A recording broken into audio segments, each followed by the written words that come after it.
Ini masalah sholat Pak Ustadz. Saya dari kecil sholat 5 waktu selain terjaga, tapi setelah menikah, kenapa orang ini habis menikah kacau semua ini? Udah 2 kertas, error semua. Padahal mestinya dengan menikah itu iman jadi sempurna.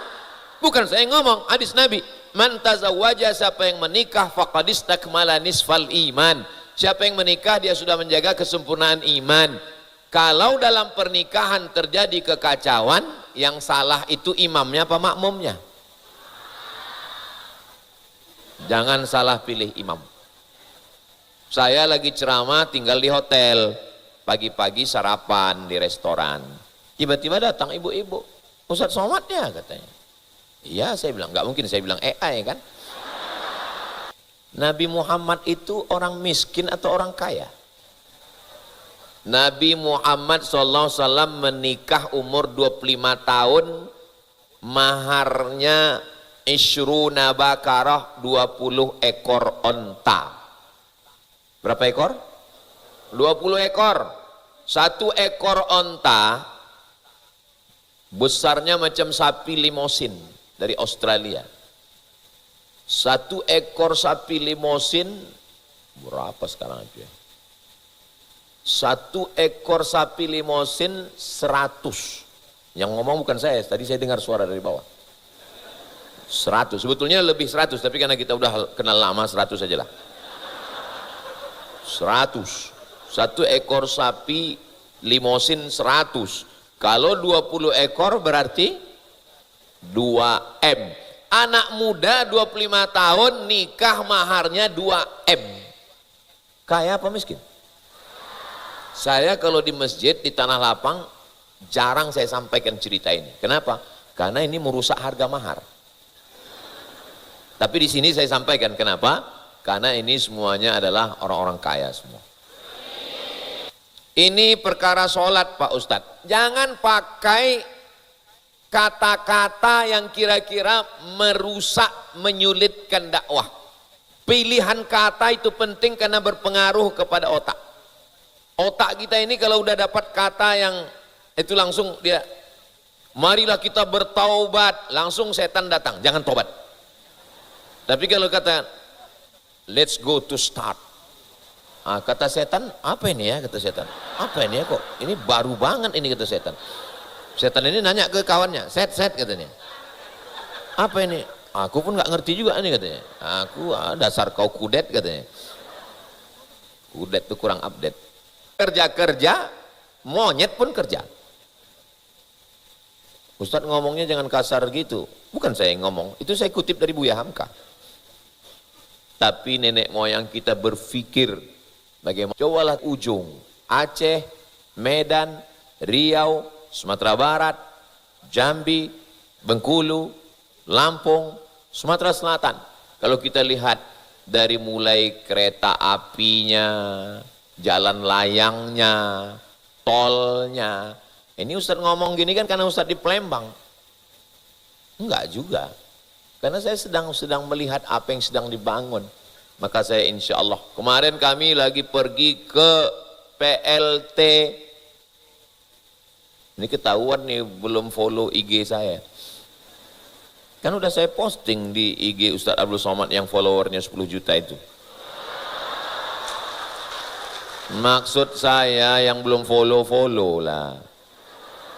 Ustadz Abdul Somad ini pembangkit listrik tenaga uap terbesar di Asia Tenggara, letaknya di Sumatera Selatan. Batu bara naik ke atas. Ini Ustadz, air yang dipanaskan keluar uap, uapnya menggerakkan turbin. Saya pun mengangguk, entah paham tak tidak. Saya paham. Masa profesor doktor nggak paham? Saya kan jaga harga diri juga. Ini dulu Ustadz orang yang kerja di Amerika, gajinya dolar, tapi dia ingin membangun bangsa, pulang ke Sumatera Selatan. Ini Ustadz, listrik di Pulau Sumatera ini, listriknya ini dari sini Pak Ustadz. Dalam hati saya, berarti sering padam kemarin orang ini yang copot kabelnya. Jadi menjadi orang Sumatera Selatan itu punya sejarah. Sengaja kalau orang ini mau dicopot identitasnya, lupakan dia dengan sejarahnya. Ibarat pohon, gunting akarnya, potong dia, kehilangan sejarah. Orang kalau kehilangan sejarah, dia akan ikut sejarah orang lain. Makanya menjadi anak muda, orang Sumatera Selatan, mesti ngerti sejarah bangsanya. Kalau tidak nanti dia akan ikut sejarah orang lain, dia nggak tahu, akhirnya dia ikut Korea, ikut Bollywood, hidung pesek, rambut pirang.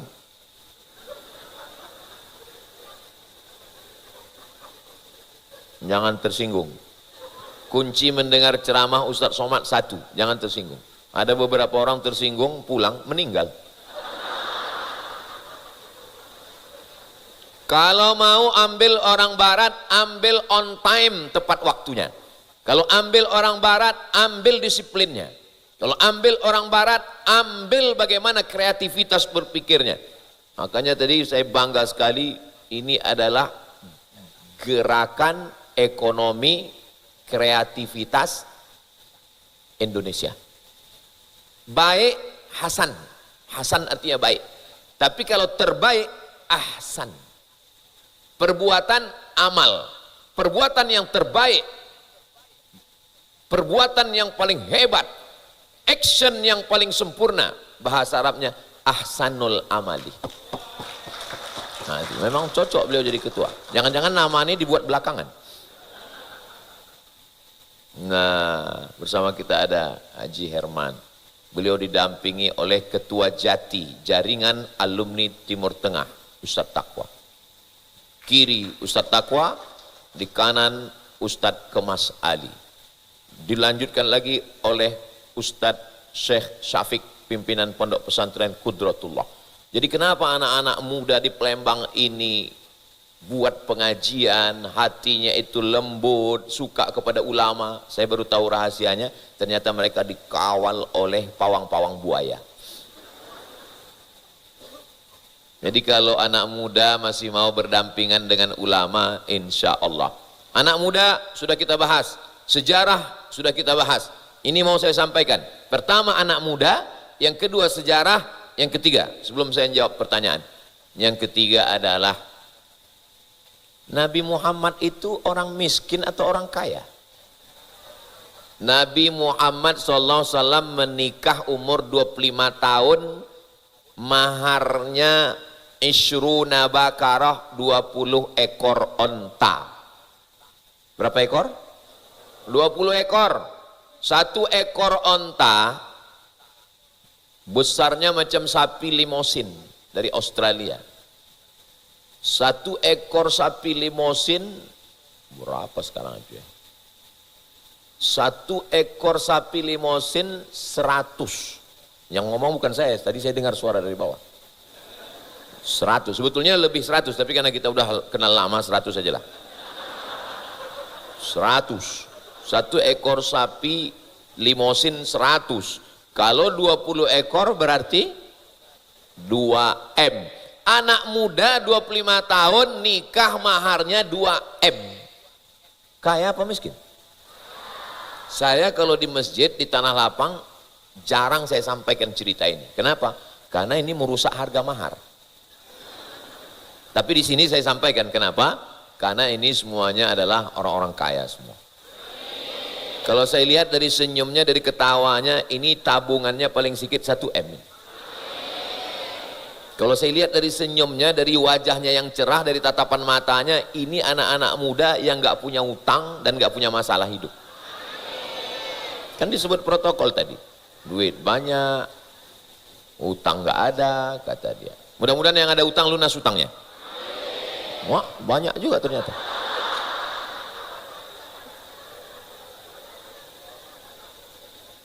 Nabi Muhammad sallallahu alaihi wasallam yang belum nikah, mudah-mudahan segera ketemu jodoh. Kau kenapa belum nikah juga? Kami beda keyakinan Pak Ustadz. Beda agama? Enggak, aku yakin, dia enggak yakin.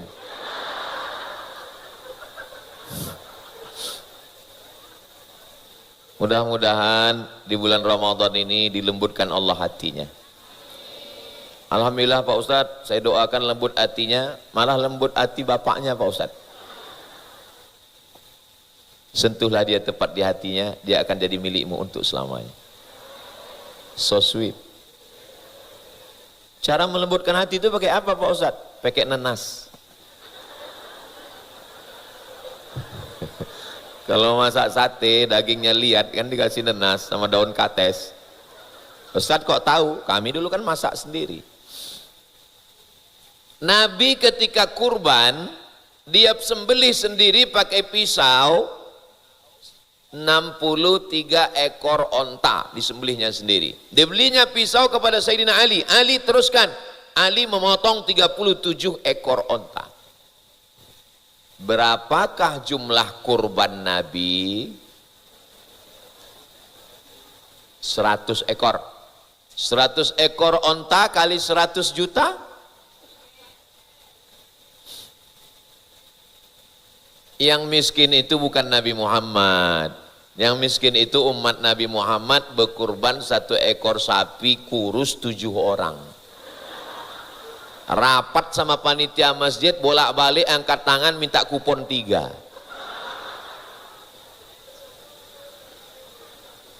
Lalu yang menggambarkan Nabi Muhammad itu miskin, susah, melarat, bajunya compang-camping, itu siapa?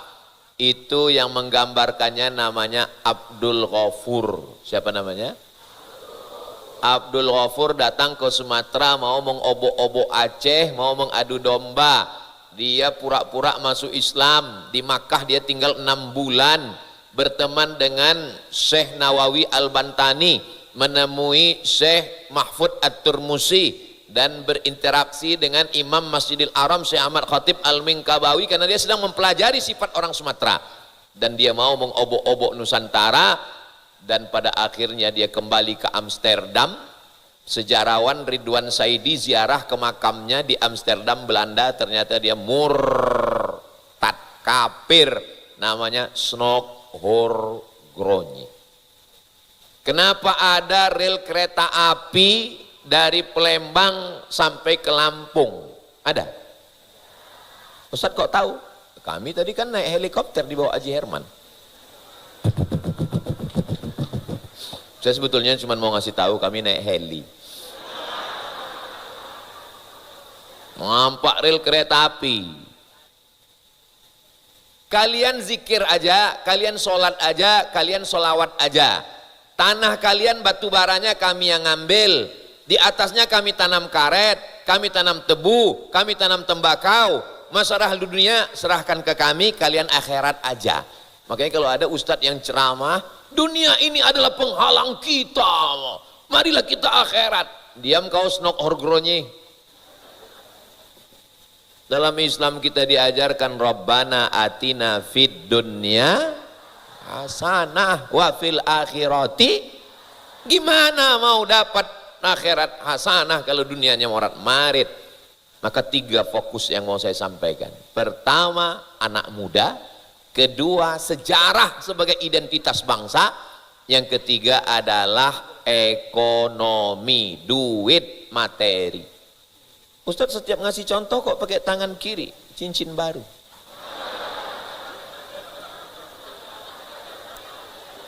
Supaya mengangkat lagi batu dari batu raja. Bangkit lagi ekonomi keumatan. Bapak Ibu, ini mereknya Casio, kasih orang. Nah, jadi kalau anak muda sudah sadar ternyata Islam ini dikelilingi Nabi itu oleh anak-anak muda, dan anak muda yang paham tentang sejarah bangsanya. Saya orang Sumatera, saya orang Sriwijaya yang pernah punya sejarah Nusantara, bangkit semangatnya.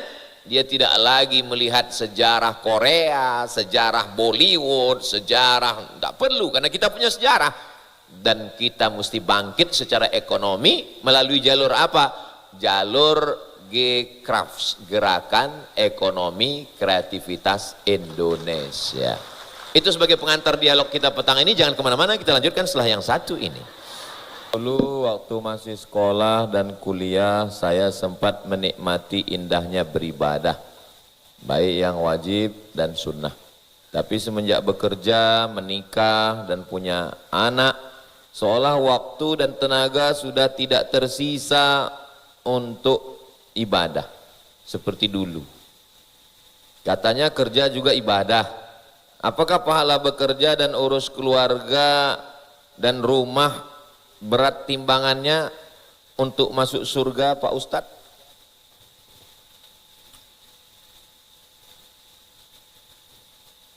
Ibadah dibagi dua. Satu namanya ibadah mahdoh. Ibadah apa namanya? Mahdoh. Mahdoh itu pure murni ibadah. Ada rukunnya, ada syaratnya, ada sunatnya, ada wajibnya, ada yang membatalkannya. Sholat, wudu, baca Quran, zikir, itu namanya ibadah mahdoh. Yang satu lagi namanya ibadah ghairu mahdoh. Apa namanya? Ibadah ghairu mahdoh. Ada orang bisa ibadah mahdoh, iktikaf malam, tahajud, maghrib, isya, tarawih, witir, zikir, baca Quran, tahajud, sholat sunat sampai subuh. Mahdoh terus. Tapi besok tidur dia seharian. Nih. Tapi ada jenis yang kedua, dia sekedar maghrib, isya, tarawih, witir, tidur. Jam 11, 12, 1, 2, 3 bangun, sholat sunat, wudhu, sholat sunat taubat, sholat sunat tahajud, habis itu dia baca Quran, habis itu dia masak, habis itu dia makan sahur, dan besok tetap masuk kerja. Maka di hadapan Allah kualitas amalnya itu yang ini hanya untuk dirinya saja. Ibadah full satu malam itu untuk dirinya saja. Tapi seorang kepala daerah dengan tanda tangannya, seorang pengusaha dengan hasilnya, dia bisa bangun asrama, dia bisa bangun masjid. Dari G-Crafts menyerahkan bantuan sebanyak 100 juta dan saya tidak terima duit. Saya setiap orang ngasih bantuan langsung ke nomor transfer bank. Supaya apa? Jangan ada dusta di antara kita. Ustaz Somad itu hanya menerima bantuan saja. Saya setiap bulan memasukkan ke rekening yayasan sebanyak 120 juta. Dari mana? Dari akun Ustadz Abdul Somad Official. Jangan lupa subscribe, like, share, and comment. Makanya saya dipanggil oleh kantor pajak. Bapak, kami sudah hitung-hitung Bapak sebulan dapat 120, satu tahun berarti 10 bulan 1,2, berarti lebih kurang 1,4 sampai 5, 1,5 M ini duit masuk. Saya bilang kalian cek nomor rekeningku di bank, duit itu seperak nggak pernah masuk. Itu semuanya untuk beli beras, untuk bayar listrik, bayar air, gaji guru. Aku tak pernah mengambil seperak pun. Makanya sakit kali hati. Tunggu. Makanya sakit kali hati saya kalau dituduh orang, alah itu Somad itu pakai mobil itu kan dari duit YouTube itu. Dari mana kau tahu? Dari suara knalpotnya, tup. Mau saya sumbatkan aja knalpot itu kemuncung dia. Nah itu. Jadi ada orang yang tahajudnya enggak banyak, dia hanya sekedar cukup, tapi besok pagi dia masuk kantor, bermanfaat untuk orang banyak. Maka amal ibadah itu al-jaza ala qadril amal, balasan diberikan Allah sesuai dengan kadar keribetan, kerumitan, kesulitan. Ustadz Somad itu tidak korupsi, tapi ada pejabat tidak korupsi. Mana yang paling besar pahalanya? Yang pejabat. Kenapa dia tidak korupsi? Karena kuat imannya. Ustadz Somad kenapa nggak korupsi? Ya karena nggak ada kesempatan. Apa yang mau dikorupsi? Anak muda, pengusaha, bisnismen, ganteng, tapi setia. Padahal godaan, saya heran kalau nengok anak-anak muda ini taubat, heran saya. Kok mereka taubat ya? Kenapa nggak nunggu tua gitu kan? Cuman mereka nggak mau disebut taubat. Itu si Anu udah taubat ya? Enggak. Dia sudah hijrahnya? Enggak. Terus apa? Restart. Bagus. Jadi tolong lagi buat nanti baju kaos perbanyak, bagikan di lampu merah. Restart together. Gerakan hijrah bersama. Dulu orang nggak mau bilang tobat, pakai hijrah. Sekarang hijrah pun udah dianggap nggak keren. Istilah ini muncul pertama di Palembang, restart. Mengawali baru. Siapa yang nggak pernah punya masa lalu? Jangan habiskan pandangan terlalu energi habis untuk melihat masa lalu. Lihatlah masa depan. Itu kenapa kaca itu lebih besar kaca ke depan daripada kaca spion ke belakang. Supaya kita tidak terlalu banyak melihat masa lalu, menatap masa depan. Jadi insya Allah adik-adik sekalian, gara-gara berapa kali saya larang tepuk tangan, banyak yang ragu-ragu. Tepuk atau enggak ya? Tepuk atau enggak ya?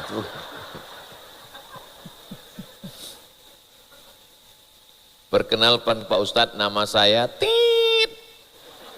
Disensor, menjaga kode etik jurnalistik.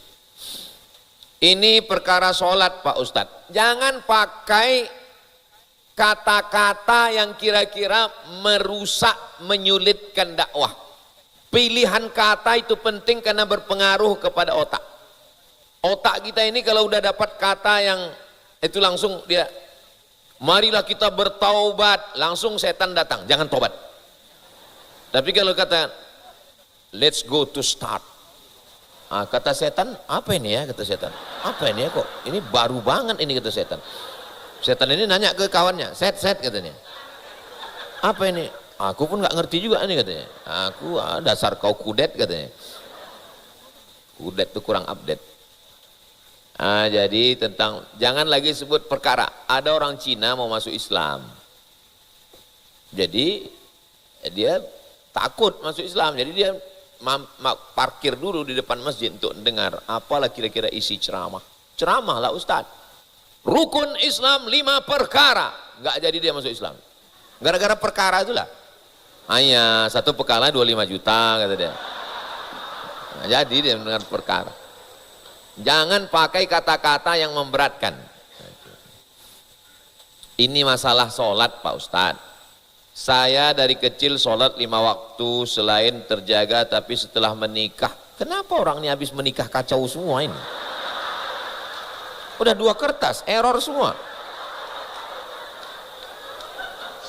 Padahal mestinya dengan menikah itu iman jadi sempurna. Bukan saya ngomong, hadis Nabi. Man tazawwaja, siapa yang menikah faqad istakmala nisfal iman. Siapa yang menikah dia sudah menjaga kesempurnaan iman.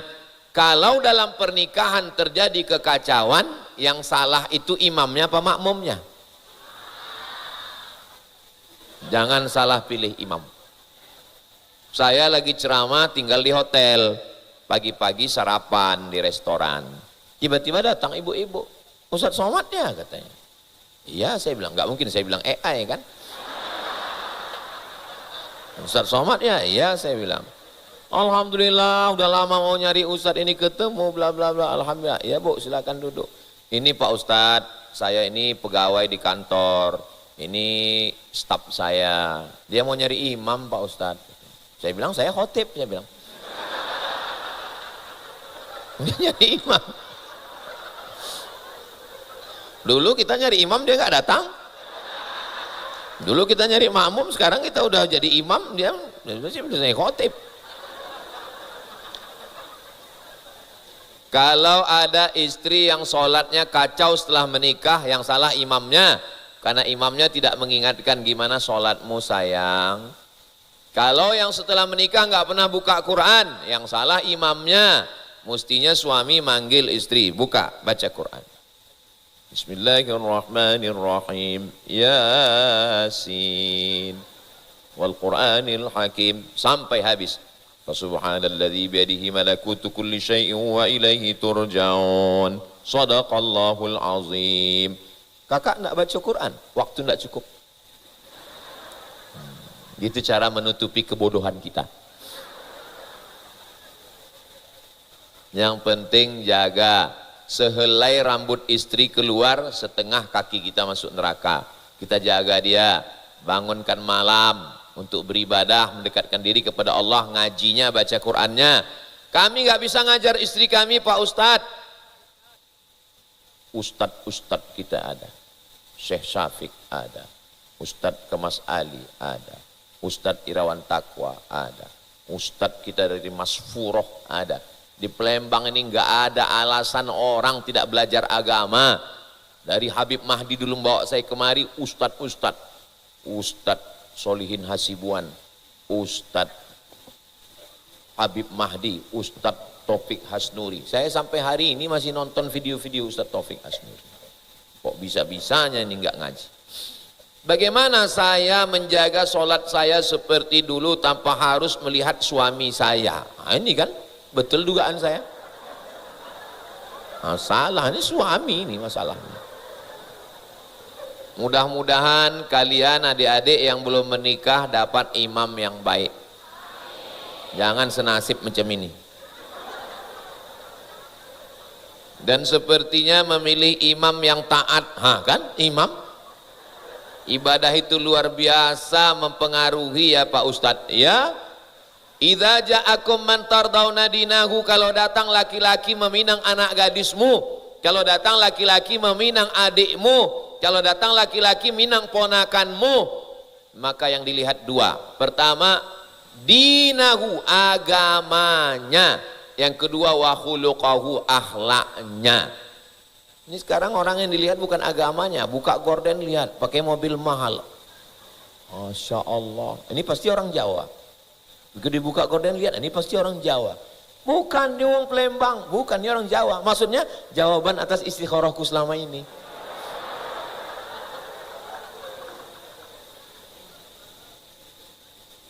Saya mau tanya Pak Ustadz, gimana cara saya untuk nerima takdir tentang hilangnya peran ayah dari hidup saya? Kenapa ayah semua yang bermasalah ini? Tadi suami, ini ayah. Saya terus terang hari ini kehilangan harga diri jadi laki-laki.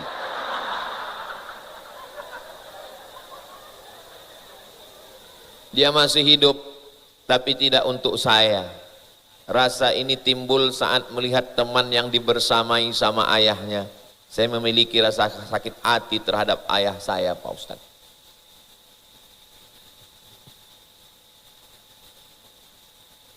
Nabi Muhammad SAW ada ayahnya?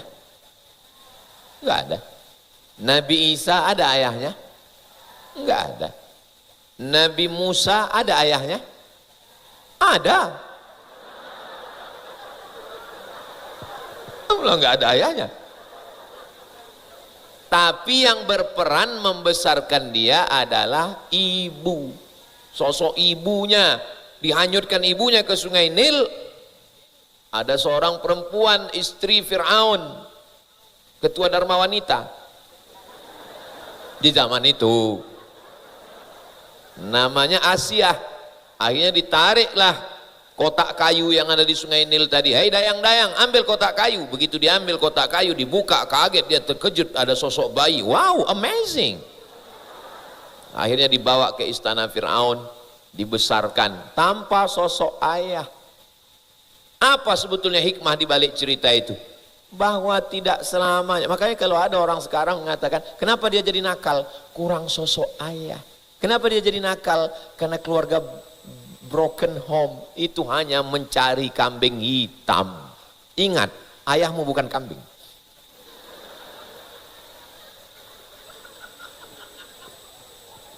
Jadi, kalaupun kebetulan ditakdirkan punya ayah kurang baik, Nabi Ibrahim itu ayahnya kurang jahat apalagi. Iya, alah lupa pula. Memang kalau puasa ini payah ingatnya.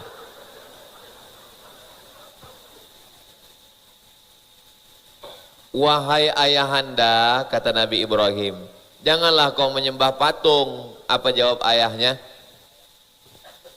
La arjumannaka wahjurni maliya. Kalau engkau tidak berhenti mendakwahi aku, la arjumannaka, aku lempar kau pakai batu sampai mati, wahjurni maliya, tinggalkan aku untuk waktu yang lama. Apa jawab Nabi Ibrahim? Sa'astaghfiru laka rabbi innahu kana bi hafiyya. Aku akan memintakan ampun kepada Allah atas segala dosa-dosamu.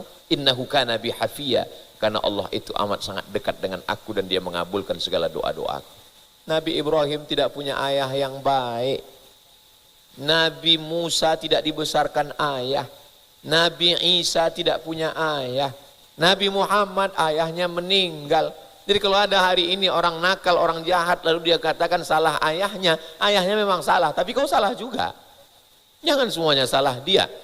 Nah, jadi belajar agama, belajar ke guru, cari majelis.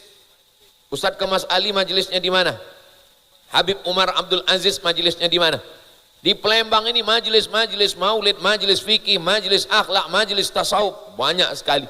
Jangan sampai, ya Pak Ustadz tapi saya merindukan sosok seorang ayah. Ya, ayah orang ayah kita, emak orang emak kita. Emak saya tak ada. Emak saya meninggal, ayah saya meninggal. Jadi kalau ada bapak ibu yang, saya ini anak yatim piatu. Makanya kalau ada orang, Ustadz ini emak saya, saya cium tangannya, mak apa kabar mak? Menengok emak orang macam emak kita, bagus. Menengok ayah orang macam ayah kita, bagus. Asal jangan menengok bini orang macam bini kita. Nah, jangan selalu menyalahkan takdir. Kita tidak pernah memilih dia jadi ayah kita dan dia pun tidak pernah memilih kita jadi anaknya. Ini semua takdir. Setelah itu serahkan pada Allah. Bahwa dia salah, itu salah dia. Gak usah kita urus. Yang penting kita tidak salah ke anak-anak kita. Putuskan mata rantai ini. Ayah dia dulu mungkin salah ke ayah dia. Ayah dia mungkin salah. Tapi kita jangan sampai salah ke anak kita. Kalau ayah kita tidak pernah mencium kita, kita cium anak kita. Kita peluk dia dengan kasih sayang. Kita usap kepalanya. Supaya kita memutus mata rantai. Jangan sampai ayahku nggak sayang sama aku pun mesti memukul anakku. Jangan begitu. Tumbuhkan dengan kasih sayang. Man la yarham la yurham. Siapa yang tidak ada rasa kasih sayang dalam hatinya, maka Allah tidak akan menyayanginya. Ini kita berkumpul ini karena kasih sayang Allah. Mudah-mudahan ada rasa kasih sayang di hati kita insya Allah. Amalan apa supaya cepat dilamar?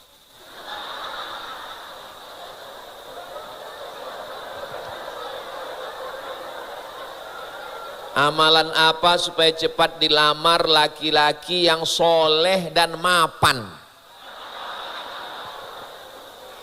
Diperjelas ya. Tulisannya laki-laki yang soleh dan mapan.